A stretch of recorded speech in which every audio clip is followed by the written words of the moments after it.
यत्रस्ति सर्वभूतेषु नाम्ना स्वेन सदा निरस्तकुहं सत्यं सत्यं परं सत्यं परं गोपाल श्री सद्गुरु ज्ञानेश्वर महाराज, श्री जगद्गुरु तुकाराम महाराज, श्री संत एकनाथ महाराज की जय। सब संतन की जय, सब बाल गोपाल की जय। श्री भगवान सिद्धेश्वर महाराज की जय। ओम नमः पार्वती पतये, हर हर महादेव।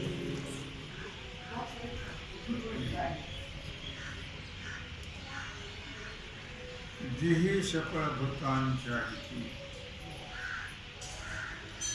निरालंबी अव्यक्ती,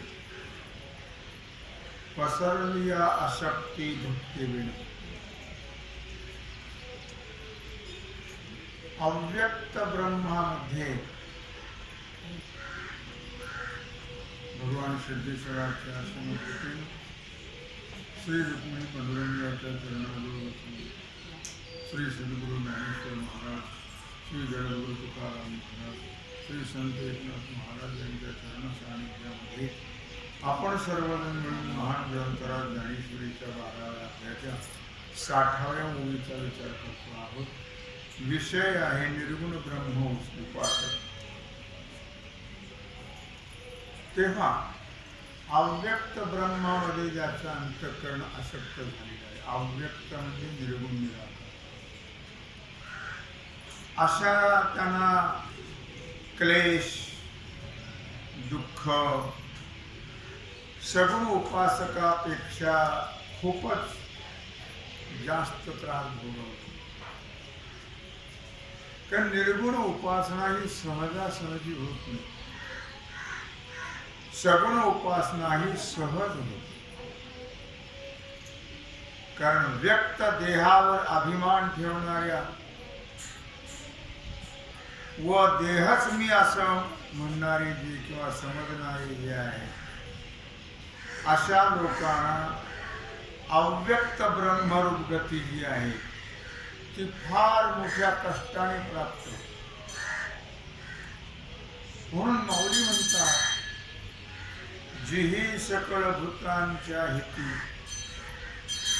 निरालंबी अव्यक्ती, पसरलिया अशक्ती भक्तिविण। सगुणाच्या भक्तीला डावलून निराश्रय असणार,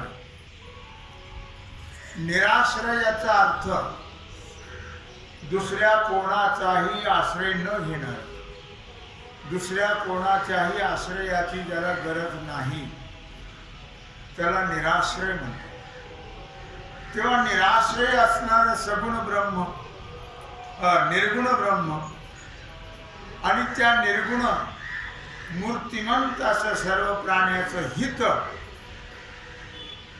असं जे ब्रह्म, सर्वांचं हित तिथं परमात्म स्वरूपाच्या ठिकाणी आहे, ब्रह्म स्वरूपाच्या ठिकाणी आहे। आम्ही हिताची व्याख्या काही पण करतो, हित कशाला पण म्हणतो आम्ही। जिरी मोहरी जास्त टाकली तरी त्याला हित म्हणतो, कमी टाकला तर हित फार कळतं की नाही। आम्ही काय अशा उदा माझा करत होतो काय, असं होत कशालाही हित म्हणतो आपण।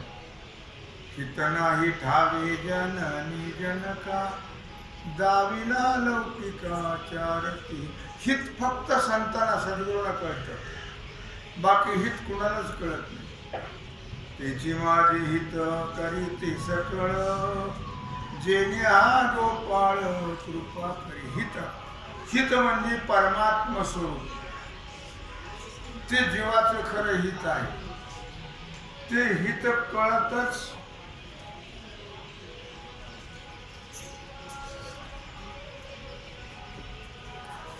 जीवाला हित कळत नाही, कशालाही हित समजता झालं। तेव्हा असं जे प्राण्यांचं हित असणार परमात्म स्वरूप ब्रह्मस्वरूप, त्या ब्रह्मस्वरूपाची प्राप्ती होण्याकरता ज्यामुळे ज्या योगाने त्या ठिकाणी आसक्ती धरलेली असते, आसक्तीशिवाय कोणतीही गोष्ट प्राप्त होत नाही, अनासक्त वृत्तीनं कोणतीही गोष्ट प्राप्त होत नाही. या ओळीपासून योग मार्गाचं काठिण्य सांगतात. योग मार्ग किती कठीण आहे ते या ओळीपासून सांगतात. अर्थातच यामध्ये फक्त उपक्रम केला या ओळीमध्ये. सकळ भूतांच्या हिती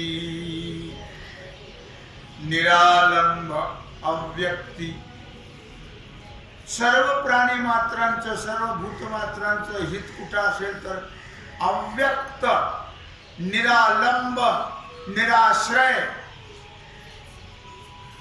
अशा परमात्म स्वरूपाच्या ठिकाणी सर्वांचं हित आहे.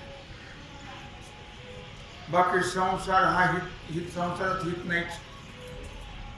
संसार हा हितकारक नाहीच आहे, लक्षात ठेवा. हित फक्त परमात्मा आहे.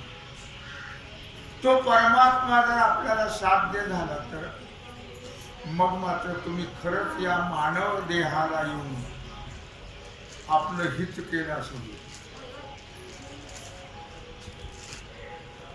जर परमात्मा स्वरूप कळालं नाही तर मानव देहाला येऊन हित केलं नाही, लक्षात. कस्मिन् अनुभव प्रतिष्ठिते सती श्री महिमनी. अर्थात मुद्दा काय आहे की मिथ्या वस्तूस आश्रय लागतो. कोणतीही मिथ्या आहे. एक परमात्मा सोडला तर सगळं कसं मिथ्याच आहे. मग या सगळ्या वस्तू ज्या आहेत या निराश्रित नाही आहेत. या सगळ्या वस्तूला आश्रय लागतो. आश्रयाशिवाय मिथ्या वस्तू एकही टिकत नाही. हा तर अधिष्ठान आहे परमात्मा. सर्व विश्वाचं अनंत कोट ब्रह्मांडाचं अधिष्ठान हा परमात्मा आहे. सर्व विश्वाला आश्रय हा परमात्मा आहे. याला कोण आश्रय असणार हो? सगळ्यांचा आश्रय हा आहे. याला कोण आश्रय असणार? असा हा आत्मा, असा हा परमात्मा, असं हे ब्रह्म अव्यक्त आणि सर्व भूत हित स्वरूप आहे. सर्व प्राणी मात्रांचं हित कशात असेल तर परमात्मा स्वरूपाच्या ठिकाणी. फार हित केलं, खूप साठवले पैसे मोरावर बांधून नेले का? काही किती हित करा तुम्ही, काही उपयोग होत नाही. फार आम्ही हित फार केलं, काय हित केले सांग बापा. अरे काय हित केलं तुला? हित तरी कळतं का? हित हे कळत नाही मनुष्याला. म्हणून सर्व भूत हिते रता, सर्व प्राणी मात्रांचं हित म्हणजे एक अव्यक्त ब्रह्मस्वरूप परमात्मा. अव्यक्ताचा विचार आपण आतापर्यंत खूप केला मागे. सर्व भूतांचं हित कशात असेल तर ते आत्मस्वरूपात आहे. ते ब्रह्मस्वरूप परमात्मा स्वरूप. तिन्ही एकार्थी शब्द आहेत, लक्षात ठेवा. अर्थात का बरं परमात्मा स्वरूपाच्या ठिकाणीच हित का आहे सर्व प्राणी मात्रांचे? तर सर्वांना इच्छित असा जो निरतिशय निरपेक्ष परमात्म्याने कोणाचीही कधीही कशीही अपेक्षा केली नाही. तुम्हाला काय वाटतं तो भाग सोडून? आपण जर त्याला फुलं नेले नाही, पानं नेले नाही, एवढे तांदूळ नेले नाही तर राग येईल, तसं काही राग नाही. तुमच्या मनाने ठरवता तुम्ही. तो कशाचीही अपेक्षा करत नाही, तो निरपेक्ष आहे. तुमची कशाचीच अपेक्षा, फक्त हा केली अपेक्षा काय. तो अपेक्षा करतो कशाची करतो? प्रेमाची अपेक्षा. त्याला बाकी काहीच लागत काही लागत नाही. त्याला फक्त आणि फक्त प्रेम. हा त्याचा मात्र दुष्काळ त्याला आहे. आणि म्हणून बाकी या संसारातल्या वस्तू, मग काय असेल, मुळा असेल, गाजर असेल, मकाचं कणीस असेल, कच्चा पेरू असेल, कच्ची फळं, याची अपेक्षा तो करत नाही. तुमच्या मनाचा खेळ आहे हा सगळा. हो, पिछेशी आई आणि आगे धकाई. मागचे करत होते म्हणून हे पण करतात तसंच. त्याने जे केलं तसं हे करतात. नाही हो, करूच नका. कुणी सांगितलं तुम्हाला? उगी 10-20 रुपये कशाला खर्च करून त्या विकणाराचा फायदा करतात. काही गरज नाही, फक्त त्याला प्रेम द्या, प्रेम. बाकी काहीच त्याला द्यायची गरज नाही. आणि तो कशाचीही अपेक्षा करत नाही आहे. तो निर्विशेष आहे, तो निरतिशय आहे, अखंड आनंद स्वरूप आहे. अखंड आनंद तिथंच आहे. बाकी कुठेही तुम्हाला आज तागायत मानला असेल, तुम्ही मानणं वेगळं आणि असणं वेगळं. तुम्ही संसारात आनंद मानला का आहे? मानला. दुःखमय संसारामध्ये आनंद नाही आहे. दुःख बांधवडी आहे हा संसार, सुखाचा विचार नाही कोठे. संसार दुःखमुळे चहूकडे विंगळ, विश्रांती नाही कोठे, रात्रंदिवस तळमळ. काम क्रोध लोभ शुनी पाठी लागले ओढाळ. कवना मी शरण जाऊ दृष्टी देईल निर्मळ. धर्म जागो सदैवाचा जुबा परोपकारी. लक्षात ठेवा, अखंड आनंद. चहात नाही, कॉफीत नाही, आणखी कशात कशात नाही. नाव घेतात एखाद्याची. कशातही आनंद नाहीये, लक्षात ठेवा. मुलात नाही, न पतीत नाही, पत्नीत नाही. हा सगळा मानव आनंद आहे.